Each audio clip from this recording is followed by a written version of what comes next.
The critical darling at this year's Sundance Film Festival was a film shot entirely on an iPhone. In 2013, a video game reached $1 billion in sales in 3 days. The fastest a film has done that, 17 days. Cheaper technology, easier distribution, fewer gatekeepers. It's a different business, and it's our subject tonight, the US film industry. From Hollywood, California, this is The Business of Life.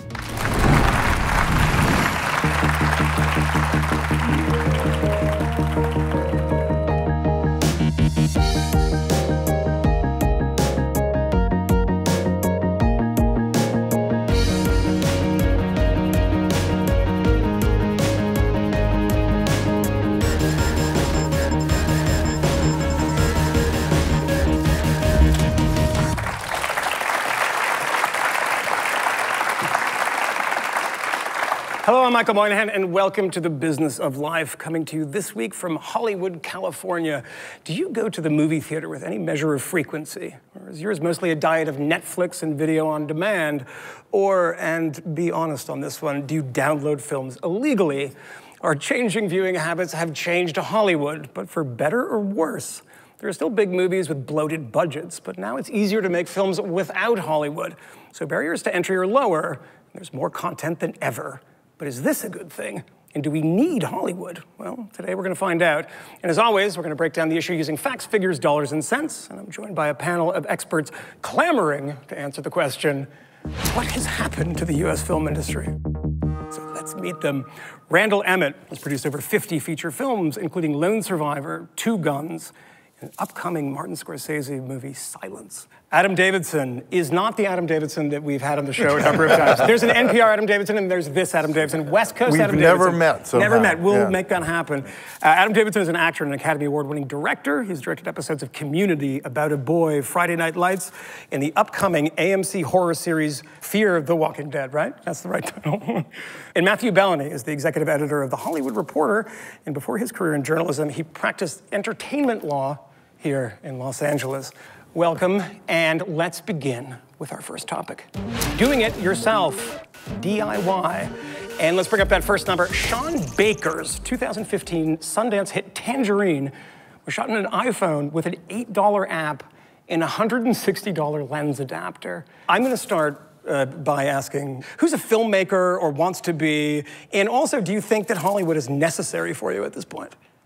I'm going to ask you, you're trying to direct, you're writing, what are you doing? I'm writing and directing. I'm just finishing up a 20-minute short film. It's easier now than it's ever been, right? I mean, would you get into this business if you thought you had to go through the traditional channels? I think it's still worth trying to pursue the traditional channels, but there is a lot of opportunity to shoot it yourself with technology, lowering costs, but the real expensive thing about films are people costs. You know, you're paying your DP, you're paying your actors, you're paying, you know, a crew of 5 people for 12 days to shoot a feature at least, you know?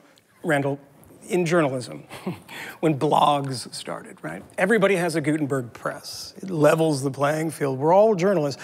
At the shakeout of this, at the end of it, the people that had the big blogs were previously journalists. Right. It filters out. Is this an outlier, or are people actually making great films for no money these days? Oh, I think it's great. I mean, when I started to make a short, we had to shoot on Bolexes or Area 16 SRs. We didn't have... For you guys in the audience, a Bolex is a camera that has film in it, just so you know. Right. So we had to, buy film, process it, wait 2 days, 3 days for it to come back.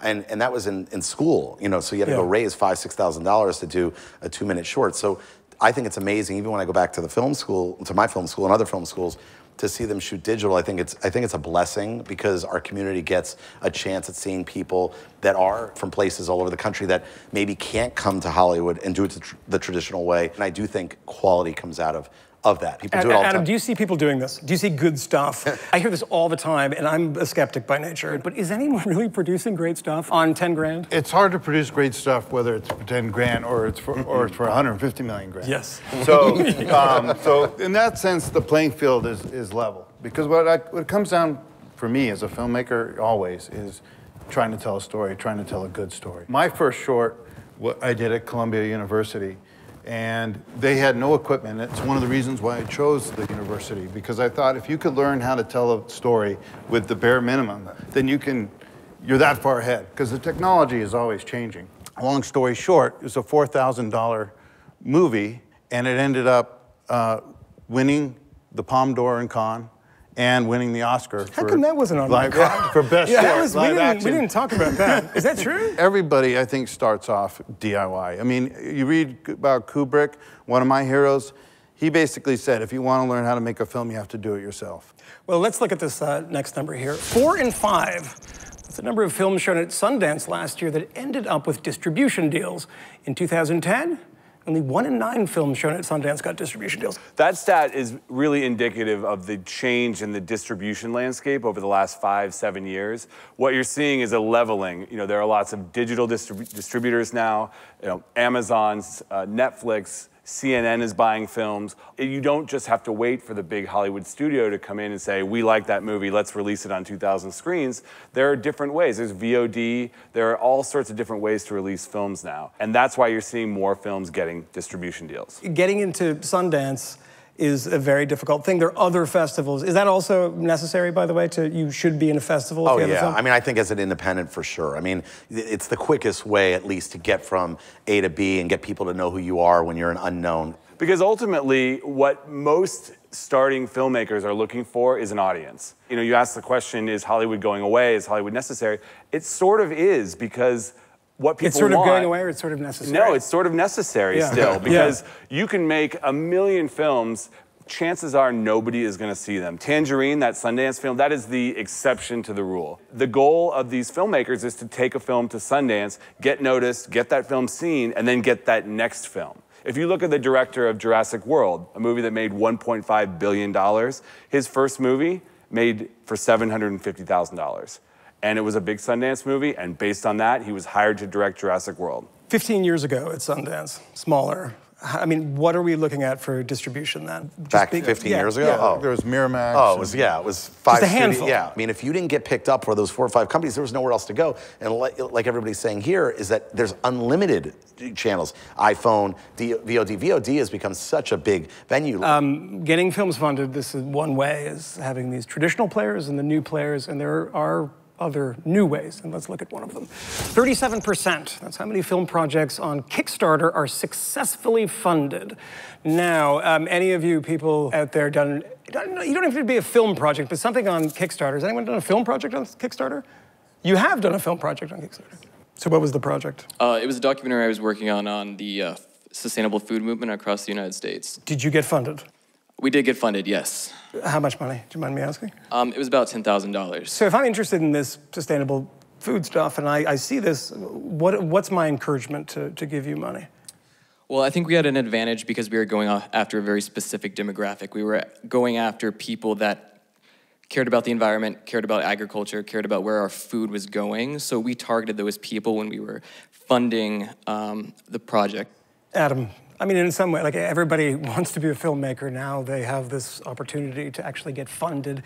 Is Kickstarter a good thing? I wonder if you compare that to the amount of, scripts that end up at a studio, what the percentage is. That's got to be funded. Gigantic. Yeah, and I mean, especially considering the barrier to entry to putting something on Kickstarter is so low. Yeah. That's actually pretty high. So that's pretty good. And successfully funded, I mean, that can mean so many different things, because each filmmaker is asking for a different amount, whether it's $10,000 or Zach Braff. Explain this to me, Yeah. Because I see the Zach Braff thing, I see the Spike Lee thing, right? These are two guys that have a lot of money. They go out on Kickstarter and they raise millions of dollars for films that they're making. And what the hell is in it for me if I give some millionaire money to finance a film? Is this because the studios won't do it? Because they're just crappy films and the studio says no? But they're not necessarily crappy films, but they are the type of films that studios are unwilling to make. That don't fit. Which are most movies these days. Yeah. Right. Yeah. I mean, we talk Studios are not really in the business of making movies anymore. The fundamental core skill of a Hollywood movie studio is marketing. I think, and I want to give you credit here, I think I saw this in your magazine, a recent blockbuster, I don't know, maybe I shouldn't mention the name, that would cost $130 million to make, and it was about $150, $200 million marketing budget. Yeah, that's not uncommon. Globally, to release a film worldwide, that's not uncommon. Is that the biggest expense, making a film? Today, everything's marketing. I mean, I funded 90% of my movies independently. And then the studio we need, like you said, for marketing and distribution, because without them, who's going to see our film? But back in the day, most of these studios were named after individuals or groups of individuals. And the filmmaker would go to that studio boss and say, I want to make a movie, and the guy would say, yeah, make it. Why? Because I like it. Now you go pitch a movie, and it doesn't matter what the boss says, because the marketing team has to decide whether it's marketable before anything is written, before a frame is shot. This is true, because, I mean, I thought this was extreme cynicism.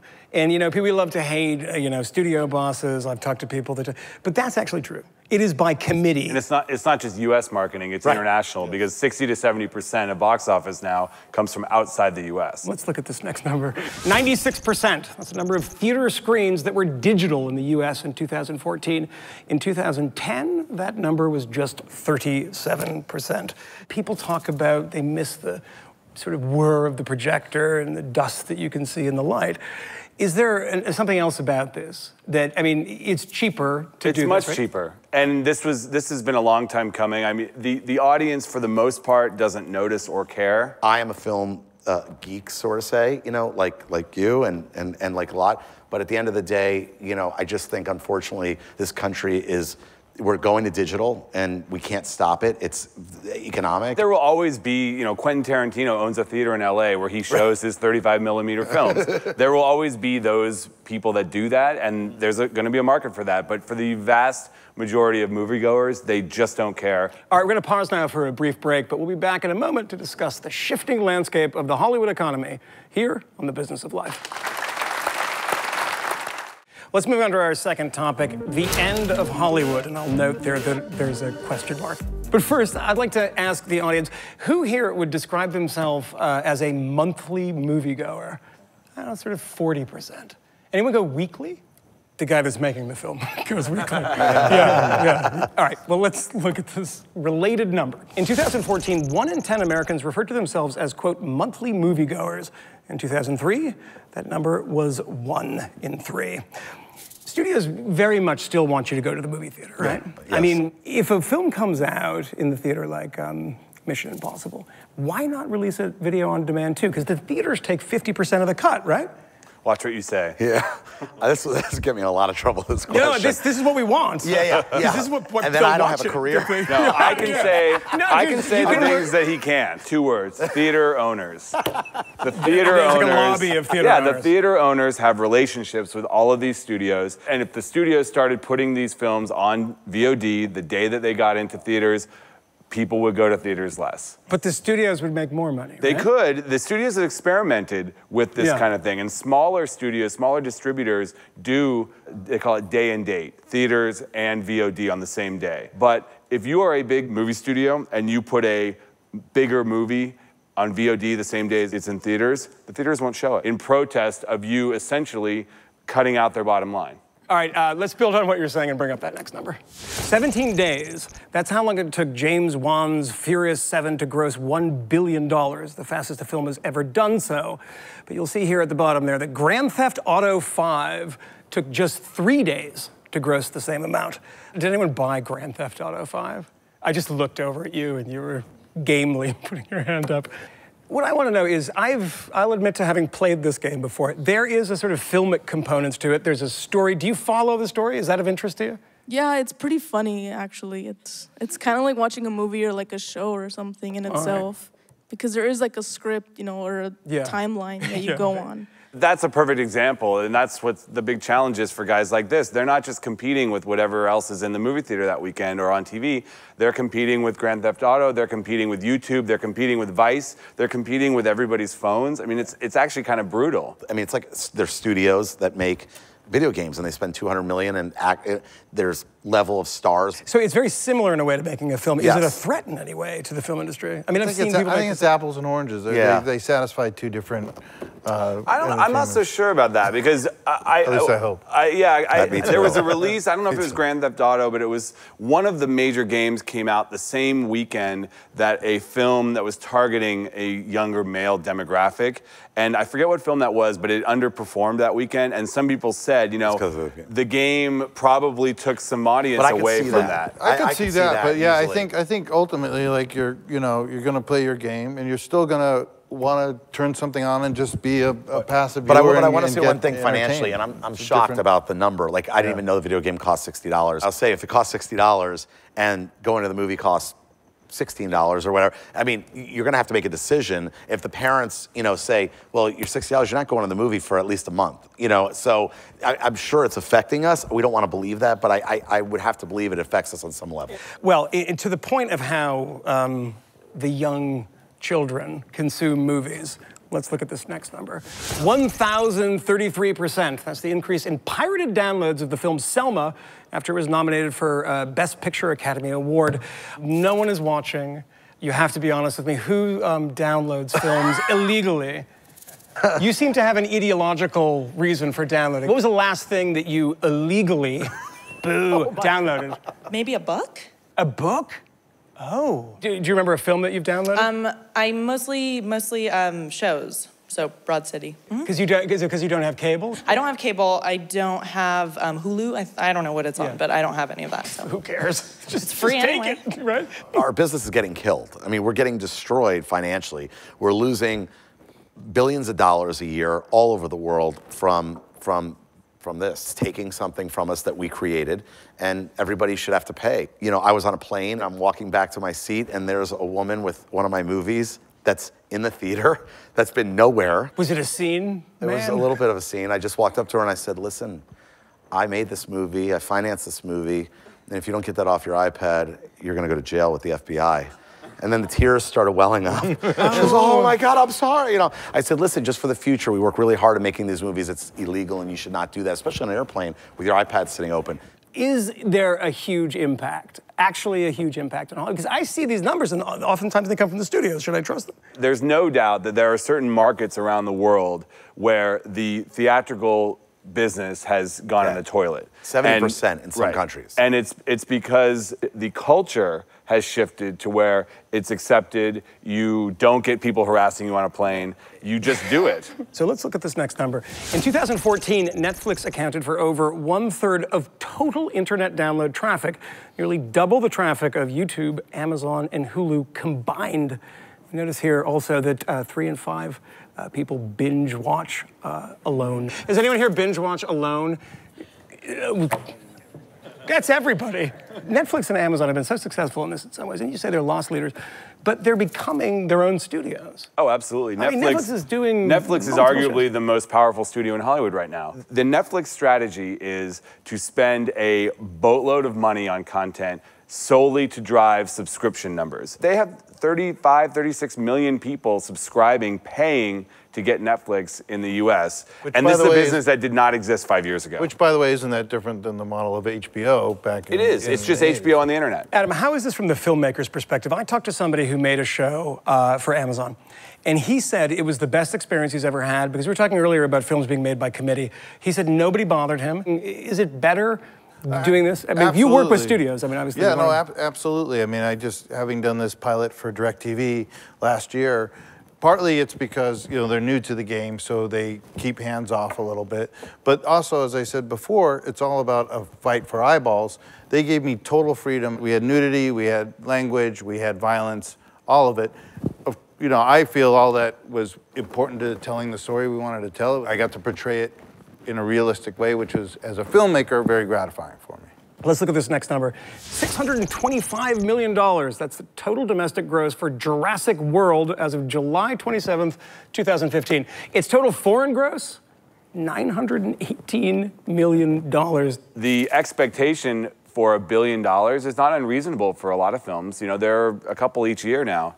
And the idea in this, in a way, is that combining that with foreign, I mean, people always forget about this. Yeah. Movies that flop in the U.S. will do huge business in Russia and recoup their costs, right? In China. I mean, Furious 7 made $300 million in China. It's pretty amazing, the international market versus the U.S., because, I made a movie. It was called Escape Plan. It made, with Arnold Schwarzenegger and Sylvester Stallone, it made $20 million or $22 million in the U.S. and $120 million internationally. That's because there are stars that still are very meaningful overseas that are not meaningful here. Stallone would be a perfect example. It used to be, not so long ago either, where studios would make 20 to 30 movies a year. Now a studio makes, what, 6, 7?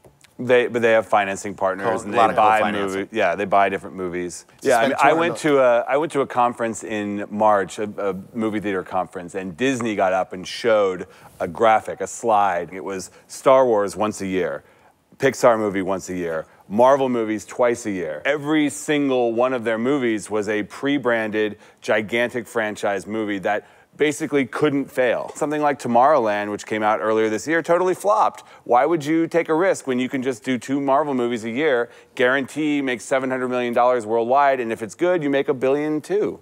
All right, that's a lot of information to chew on, so I suspect people in the audience have questions. So who has a question? I just wanted to ask you guys what you guys think about companies like Pluto TV or Awesomeness TV who are kind of curating shows from YouTube stars, making an enormous profit from that. Do you see you guys doing something like that in the future, or what do you think about that kind of market?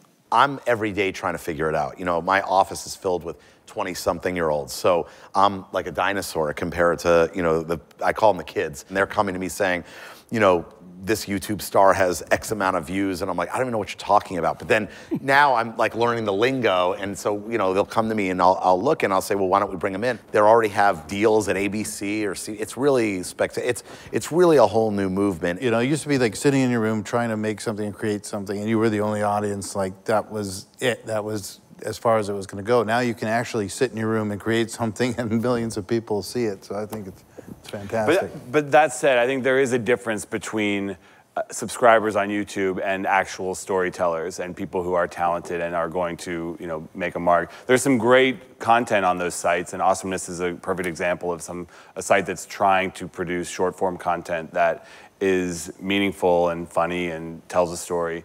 But to me, that's very different from guy in his room at night who is goofing around playing video games and has, you know, 20 million followers. Because there's so much change occurring with the industry now, where do you expect the film business to be in, say, 10 years?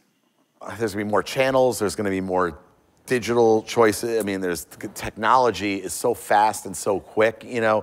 I don't think we know. I think the big thing is going to be virtual reality. When Facebook bought Oculus Rift, I think that is a sign of that they see the future of entertainment being a personalized experience. It is a narrative story told in an environment that feels real. The essence of the show being business, there's always a bottom line. For me, my bottom line is being priced out in going to the theater. I will only go pay if it is that ride that I can't get, waiting for Redbox, waiting for Netflix.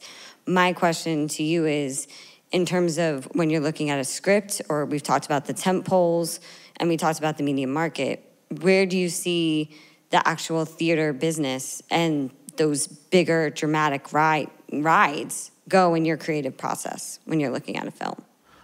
I mean, I just think the studios and the theater owners, the stakes are going to get higher and higher with tentpole movies. I mean, that's the business. That slide I mentioned earlier, when Disney showed that at the theater, there was a standing ovation. There is a certain satisfaction of being in your room at night, downloading Netflix, according to that stat, but I do think people also like the communal aspect of being in a room together and experiencing something together. I agree. I think there'll always be the market for the theatrical experience. I think your tendencies are what a lot of people feel, is as ticket prices go up and as the options become more convenient at home, and you have to make choices, and you're only going to go if it's really something special. And with social media now, you can't get away with producing a bomb or a crappy movie and just putting it in theaters and fooling people with marketing. People are looking on Twitter and Rotten Tomatoes and everywhere that first opening night, and if their friends are tweeting that it sucks, it probably sucks and you're not going to go see it.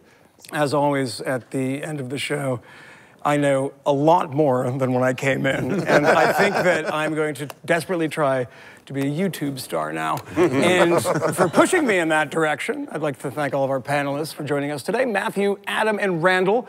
And thank you all for watching, and we'll see you next time on The Business of Life.